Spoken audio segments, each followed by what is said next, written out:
Olá, pessoas! Na última aula eu mostrei um pouco sobre como começar a pensar num jogo, né? Por onde a gente pode começar, eu botei um PPT explicando algumas partes que a gente pode, às vezes, pegar mais coisas da filosofia, a gente pode começar por uma propriedade intelectual já conhecida, podemos pegar também uma jogabilidade, né? Começar pela tecnologia, ou até mesmo o marketing. Hoje eu vou falar um pouco de como criar histórias, na verdade. Como a gente pode pensar na nossa história por nosso jogo, algumas dicas até de escritores. Nesse momento eu ainda não vou dar dicas de criação realmente de histórias. Eu vou dar mais dicas para vocês, jeitos de se pensar em certas histórias.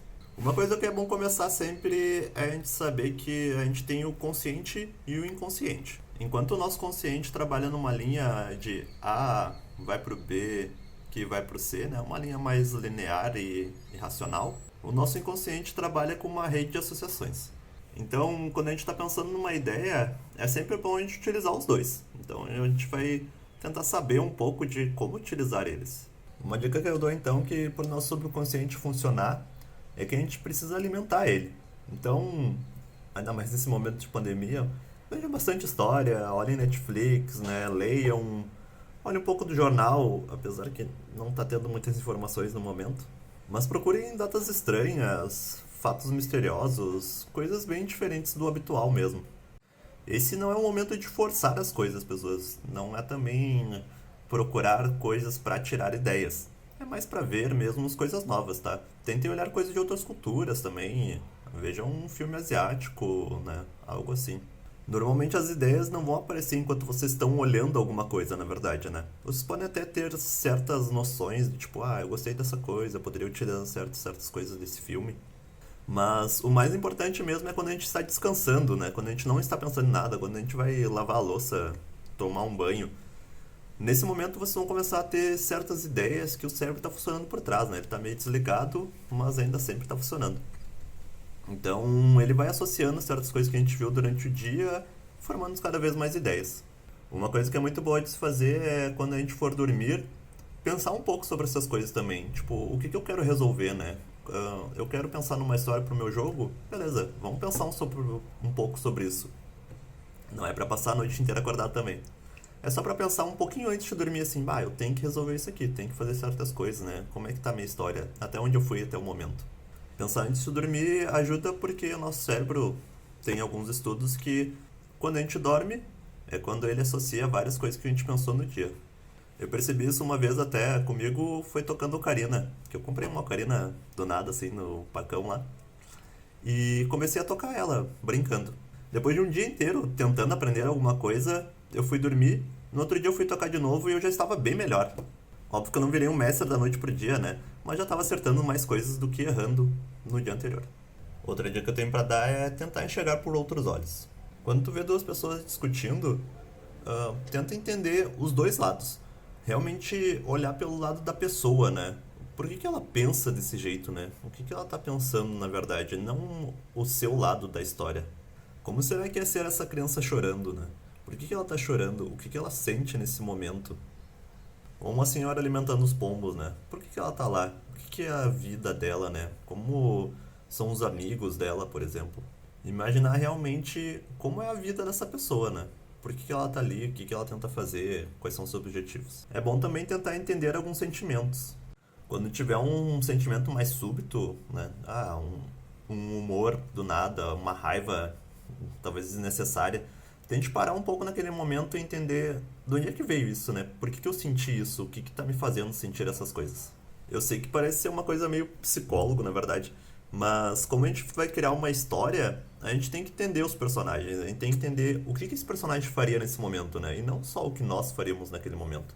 Porque a gente tem que dar toda uma ideologia pro personagem e não pode ter todos os personagens uma ideologia só. Então, por que é importante? Tenta lembrar alguma coisa da sua infância, né?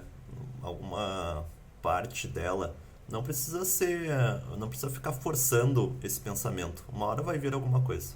Essa memória que teve foi um tipo de quebra-cabeça? Foi algo que fez sentido ter acontecido? Foi aquele momento que quando tá mais adulto e lembra de alguma coisa e pensa: Então era isso? Foi o momento que tu viu uma pessoa que tu gosta que ela pode ser cruel também? Ou alguém que tu considera cruel fazendo algo bom? Não existe mais vilões da Disney, né? É tudo meio cinza, então é bom a gente utilizar isso. Vou dar algumas ideias aqui. Imagina que você está olhando pro teu pé. Como sai uma história disso? É um alienígena que os pés são diferentes dos nossos? Quão diferentes são e por quê?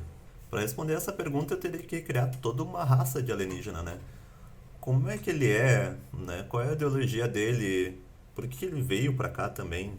Com isso a gente consegue saber mais ou menos para onde a história pode ir. Uma pegada estranha é encontrada. Era deformada? Quando e como? É de um criminoso? Onde está essa pegada e o que essa pessoa estava fazendo lá? Outra ideia é uma pessoa que tem fetiche por pés. Qual é o fetiche? Como ele gosta dos pés? Como ele faz para conseguir o que deseja e por quê? E como as pessoas respondem a isso também? Um homem bem vestido entra no bar e chama a atenção da garçonete porque ele está de pés descalços. É só isso de bizarro que ele tem? Alguém foi forçado a caminhar sobre a neve de pés descalços. Por quê? Onde é que ela tem que ir? O que aconteceu? Uma história tipo a Cinderela também. Quem é o príncipe? É alguém procurando algum modelo? Bom, vocês viram que a gente pode tirar várias ideias de uma coisa bem banal, né?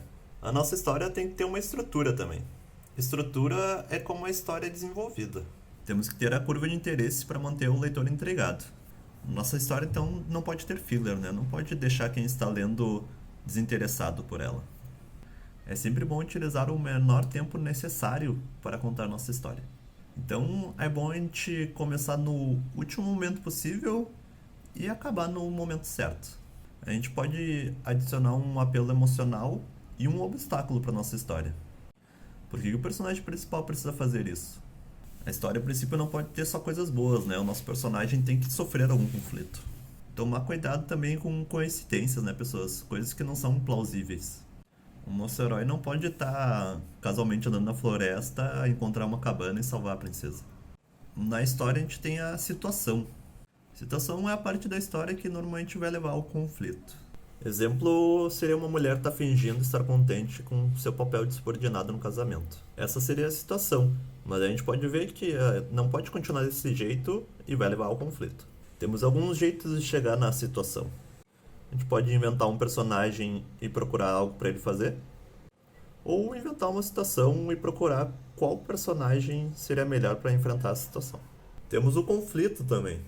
Não podemos confundir conflito com confronto. O conflito nem sempre precisa ter violência. É um quebra-cabeça, um mistério de uma situação ou uma escolha difícil. Sempre pro personagem principal. Se não for uma história de detetive ou algo parecido, tu tem que fazer ficar pessoal, né? Não existe muitas histórias sobre o trabalho do encanador. Sei que existe algumas histórias de encanador, mas a história não é bem sobre o trabalho dele. Um exemplo seria um biologista estudando um ser vivo de outro planeta. Esse é o lado profissional dele. Até o dia que ele cai dentro desse organismo. Agora ele tem que estudar o organismo por dentro para salvar a sua vida. Isso acaba se tornando pessoal, né? Porque agora ele tem que entender para sobreviver. Dica de escrita. Tentem ver algo vivo, né? Olhem o cachorro de vocês, o gato, o companheiro, mãe, uma teia de aranha. Tentem observar isso até achar algo novo, algo que vocês nunca tinham notado, assim. Observem cada coisa. Depois tenta passar isso para palavras. Como é que tu descreve isso novo que tu viu? Outra ideia que é um pouco mais difícil nessa pandemia, mas a gente pode tentar fazer pela internet mesmo. Tenta observar uma pessoa que tu não conhece, e tenta descrever ela. Descrever as roupas, né, peculiaridades, estilos, defeitos. Bom, pessoas, minhas dicas para pensar na história vão ficando por aqui. Mais pra frente eu posso dar outras dicas até mais de roteiro, assim, né? A gente vai vendo ao longo. Não esqueçam de ficar em casa.